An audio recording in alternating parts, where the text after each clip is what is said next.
The fifth reason is that even believers are abandoning a literal interpretation of the Bible.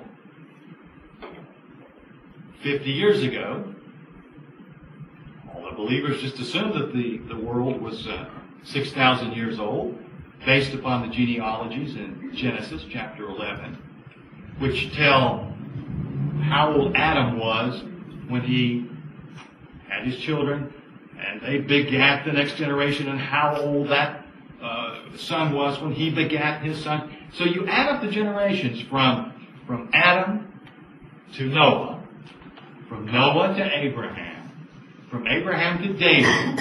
This is in the Old Testament. And then in the New Testament, in Matthew and Luke, which give contradictory genealogies, but still genealogies, we pick up the chain of events.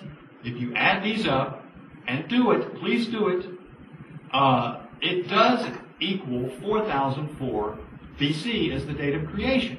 Now, this is not a trivial matter. And I didn't mean to scold you a moment ago when I said, please add this up, please do it. But who preached the last sermon you attended on the Genesis genealogies?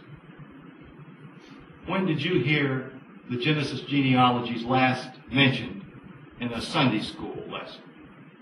It's totally ignored, deliberately, because it proves absolutely, incontrovertibly, 100% that the book of Genesis is bullshit. There's no other word for it. And people don't believe the Old Testament hardly at all anymore. But they believe the New Testament. And this schizophrenic mindset is called dispensationalism. Dispensationalism, where you think that what was in the Old Testament, it doesn't count anymore. You know, the massacres and how God told Jephthah to incinerate his own daughter, and how God told Moses and Aaron to stone a man to death because he had the nerve to pick up sticks on the Sabbath. That doesn't count. That's in the Old Testament. The New Testament, that's more profound, isn't it? We have Jesus casting demons into pigs. We have Jesus casting a curse on a fig tree. You know, what an incredible wasting of omnipotence. If you control the universe, if you could do anything you wanted to do, if you could forever cure cancer, eliminate heart disease, what would you choose to do? You would fill pigs with demons. Is that what you would do? Is that really the best that you could do? I don't think it is. So, I think that we've gotten rid of the Old Testament, essentially, even among the Christians. And I think that in the next 20 to 25 years, they will start to look at the New Testament in the same way, at which point we will have one. Because if you can get them to concede that it's metaphor, it can be used maybe for some moral purposes, though I can think of a lot of other books that are a lot better for moral purposes. But if we can get them to agree that it's just a story, it's history of what people thought back then. It's not literally history, of course. But if we can get them to admit that it's just a metaphor, then that's a game, set, match. And that's coming. Oh no, I'm going to really get stirred up on this one. The sixth reason why I believe we're about to enter a golden age of atheism is public disgust with God-driven politics.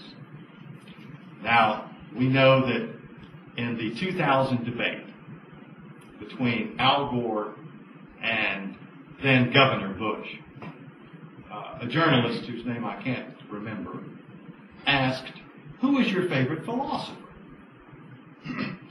And Bush said that his favorite philosopher was Jesus. Okay. Well, nobody reacted that way then, so that's his opinion. No problem. Doesn't bother me. But then he decides to go to war. And as we know, he didn't ask his earthly father for advice. His earthly father, who had fought a war in the same place 10 years earlier, and who had done a good job, and who had not only not alienated the world, but had in fact made allies, even within the Arab community. The first war did not cost us a penny, because Bush Sr., Bush 41, got other countries to contribute. We went in, we did what we needed to do, and we left. I didn't vote for George Bush Sr., but he did a good job for that purpose at that time. So, maybe I'm messed up. A lot of people think I am. But if I were the president and I were going to invade the same place, and my father had been president and he'd done the same thing earlier, I think I'd ask for his counsel. But when asked, George 43, did you talk to your father about the war to get his advice? And he said no, that he talked to his heavenly Father. That Jesus apparently had told him to invade Iraq. Well, now whether you believe that going to Iraq was a good idea or a bad idea, I don't think that the reason you ought to trust your judgment is because you had consultations with non-existent beings.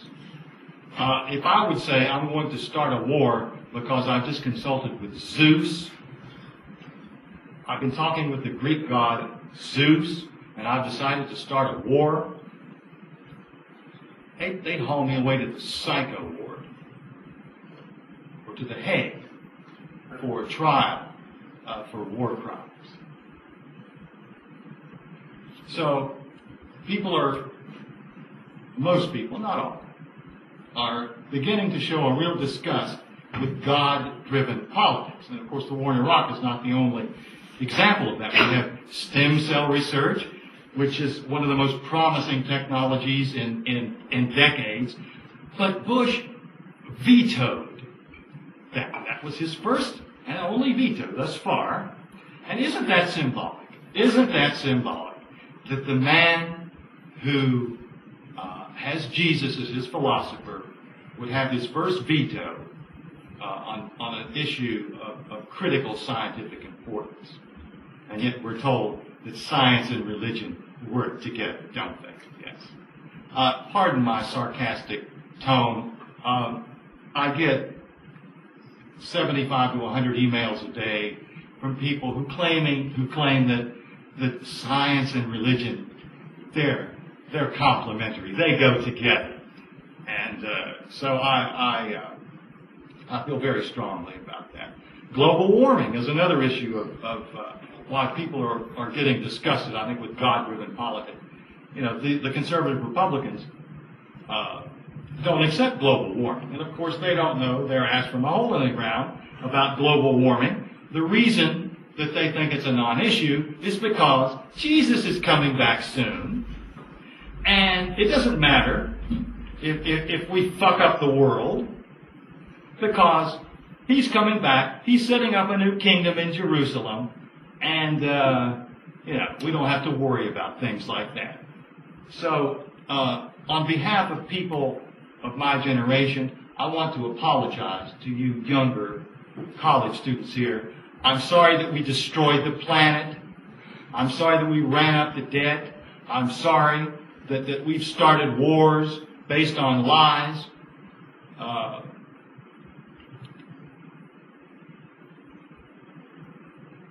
move on.